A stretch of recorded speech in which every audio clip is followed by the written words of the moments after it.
আমডাঙ্গার মানুষকে মিথ্যা প্রতিশ্রুতি দিয়েছেন এবং আমডাঙ্গায় সাম্প্রদায়িকতার বীজ বপন করে গেছে। কাসেম সিদ্দিকী কোথায়? আমডাঙ্গায় তার দেখা নেই। আমডাঙ্গার মানুষ তাকে খুঁজছে, আমডাঙ্গার মায়েরা তাকে খুঁজছে। আমডাঙ্গার মানুষ অলরেডি কাসেম সিদ্দিকীকে জোকার, সার্কাসে যে জোকাররা থাকে না, দেখে হাসে।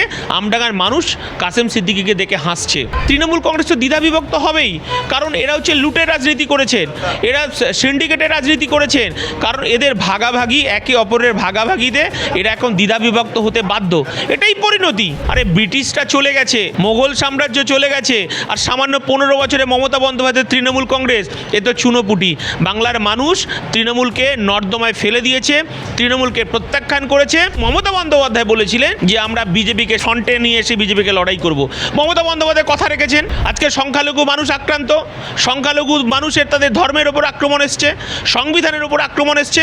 মমতা বন্দ্যোপাধ্যায় কোথায়? তাই লড়াইটা এবার সরাসরি পদ্মফুলের বিরুদ্ধে। এতদিন মুখোশের আড়ালে লড়াই চলছিল, এবার আমাদের লড়াইটা নীতি আদর্শের বিরুদ্ধে এবং সংবিধানের পক্ষে। এবং যখনই বিজেপি সংবিধানের বিরুদ্ধে কোনো কথা বলবে, আবার রাজপথে বিজেপির সঙ্গে আমাদের মুখোমুখি লড়াই হবে। দাদা, ভোটের সময় আপনি আমডাঙ্গা থেকে দাঁড়িয়েছিলেন এবং আপনার বিরোধিতা করছিল কাসেম সিদ্দিকী। সেই জায়গায় দাঁড়িয়ে সেই দলেরই অবস্থা এখন একেবারে দোলাচলে হচ্ছে, দুটো দলে ভাগ হয়ে গেছে। কি বলবেন এখন? প্রতিদ্বন্দ্বীকে কি বলতে চান এবং আমডাঙ্গার মানুষকে কি বলতে চান?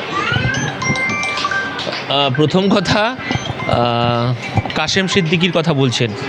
আমি ফুরফুরা শরীফে যারা পীরজাদা আছেন তাদের প্রতি শ্রদ্ধা রেখেই বলছি, যেহেতু কাসেম সিদ্দিকী তার পীরজাদা মানসিকতার, পীরজাদার ভূমিকা আমডাঙ্গায় তিনি রাখতে পারেননি।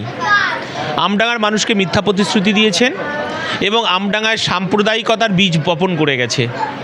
আমডাঙ্গার মানুষকে যে প্রতিশ্রুতির কথা দিয়েছিলেন নির্বাচনী প্রেক্ষাপটে দাঁড়িয়ে, তিনি সেই প্রেক্ষাপটে রাখা তো দূরের কথা, যে সমস্ত কর্মীরা চুরির দায়ে, যে সমস্ত কর্মীরা লুটতরাজের দায়ে, যে কর্মীরা লুটতরাজ থেকে শুরু করে সাম্প্রদায়িক দাঙ্গা থেকে শুরু করে এবং যে সমস্ত অপকর্ম অপসংস্কৃতির সঙ্গে যুক্ত, তাদেরকে সংবিধানের 5 টাকার কলমের মাধ্যমে তাদেরকে গ্রেপ্তার করা হচ্ছে। কিন্তু কাসেম সিদ্দিকী কোথায়? আমডাঙ্গায় তার দেখা নেই। আমডাঙ্গার মানুষ তাকে খুঁজছে, আমডাঙ্গার মায়েরা তাকে খুঁজছে। তিনি অনেক বড় বড় কথা বলেছিলেন এবং আমরা যেটা দেখতে পেলাম যে এই 4 তারিখে বিধানসভা নির্বাচনের পর আমডাঙ্গায় যেভাবে তৃণমূল কংগ্রেসের কর্মীরা তারা গ্রেপ্তার হচ্ছে চুরির দায়ে, 2011 সালের পর থেকে যেভাবে মানুষকে ভীত সন্ত্রস্ত, মানুষকে ভোট না দিতে দেওয়া, ঘরবাড়ি লুট করা, ঘরবাড়ি জ্বালিয়ে দেওয়া, পুকুরের মাছ চুরি করে নেওয়া, ফসল কেটে নেওয়া, যে অপকর্ম করে গেছে দিনের পর দিন, তৃণমূল কংগ্রেসের নেতারা আজকে একটার পর একটা গ্রেপ্তার হচ্ছে। কাসেম সিদ্দিকীকে আমডাঙ্গার মানুষ খুঁজছে, কারণ আমডাঙ্গার মানুষ অলরেডি কাসেম সিদ্দিকীকে জোকার, সার্কাসে যে জোকাররা থাকে না, দেখে হাসে। আমডাঙ্গার মানুষ কাসেম সিদ্দিকীকে দেখে হাসছে। আমরা বলতে চাইছি, আমডাঙ্গার মানুষকে যে প্রতিশ্রুতি দিয়েছিলেন, আপনি একবার আসুন আমডাঙ্গার মানুষের কাছে, আমডাঙ্গার মানুষের সঙ্গে দেখা করুন। আমডাঙ্গার সাধারণ মানুষের সঙ্গে দেখা করতে হবে না। আমডাঙ্গায় আপনার হয়ে যারা জোড়া ফুলের পতাকা টাঙিয়েছে, যারা হচ্ছে আপনার হয়ে পোস্টার লিখেছে, দেয়াল লিখেছে, যারা গ্রেপ্তার হচ্ছে, তাদের বাড়ির পাশে গিয়ে একবার অন্তত দাঁড়ান। আর তৃণমূল কংগ্রেসের দ্বিধাবিভক্তর কথা বলছেন। তৃণমূল কংগ্রেস তো দ্বিধাবিভক্ত হবেই, কারণ এরা হচ্ছে লুটের রাজনীতি করেছেন, এরা সিন্ডিকেটের রাজনীতি করেছেন, কারণ এদের ভাগাভাগি, একে অপরের ভাগাভাগিতে এরা এখন দ্বিধাবিভক্ত হতে বাধ্য। এটাই পরিণতি। কারণ মমতা বন্দ্যোপাধ্যায় তার নেতৃত্বে শুধু আমডাঙ্গা নয়, সারা পশ্চিম বাংলায় প্রত্যেকটা মহল্লায় মহল্লায়, প্রত্যেকটা পাড়ায় পাড়ায় যে লুটের রাজনীতি, সিন্ডিকেটের রাজনীতি করেছেন, এটা ভাগাভাগি এবং লুট কে কত খেয়েছে সেই পার্সেন্টেজের, মানে ডানপক্ষ না বামপক্ষ, তারা নিজেদের মধ্যে ভাগাভাগি করে নব্য তৃণমূল, পুরনো তৃণমূল, আদি তৃণমূল, এই সমস্ত দ্বিধাবিভক্ত তৃণমূলে বিভক্ত। মানুষ তৃণমূলকে বর্জন করেছে, মানুষ তৃণমূলকে প্রত্যাখ্যান করেছে। আর কোনো জায়গা নেই পশ্চিম বাংলায় মাথা তুলে দাঁড়ানোর তৃণমূল কংগ্রেসের। আর এই ফজা নিজে আমাদেরকে ফজা বলছিলেন, আমাকেও ফজা বলেছে কাসেম সিদ্দিকী। ব্যক্তিগত আক্রমণ করেছে। আমি বলতে চাইছি আমার পারিবারিক ঐতিহ্য কাসেম সিদ্দিকী জানেন না। আপনাকে বলবো, আপনি নির্বাচনে জিতেছেন, আপনাকে শুভেচ্ছা জানাই, আপনি একবার আমার বাড়িতে আসুন, আপনার আমন্ত্রণ রইল।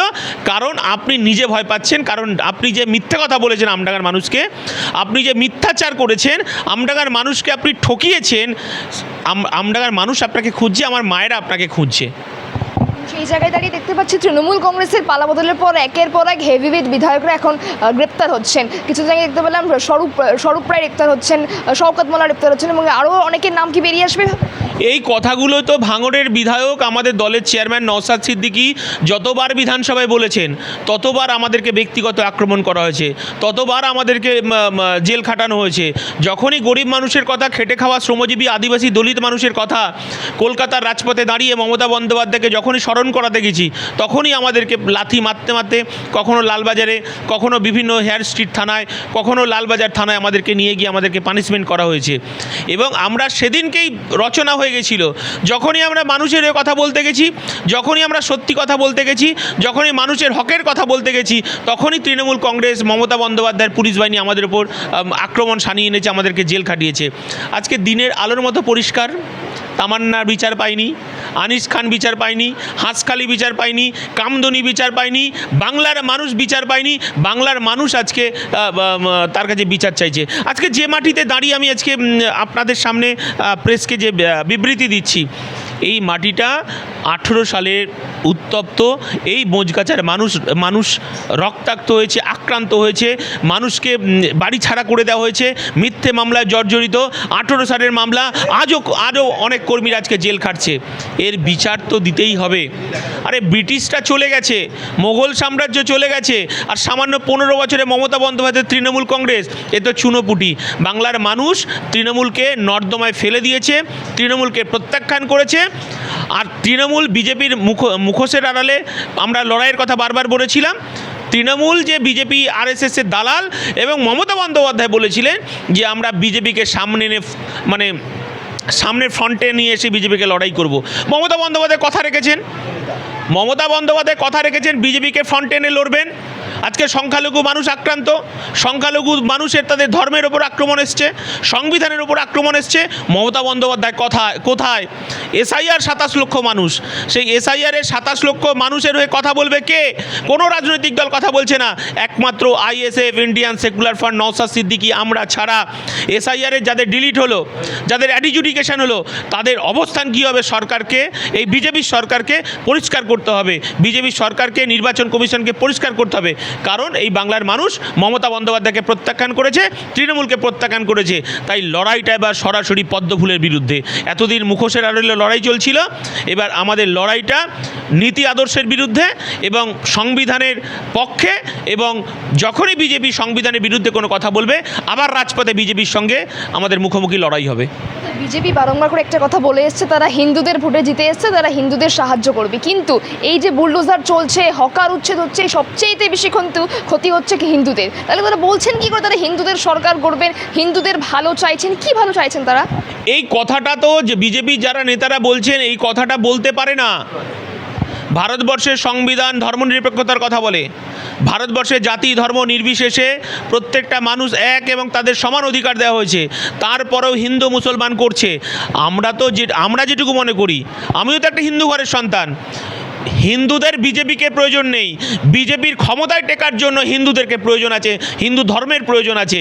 আমরা বলছি হিন্দুকে সজাগ হতে হবে, কারণ এই বাইনারি পলিটিক্সের মধ্য দিয়ে ভারতের সংবিধান, ভারতের ঐতিহ্য, ভারতের সম্প্রীতিকে নষ্ট করছে বিজেপি।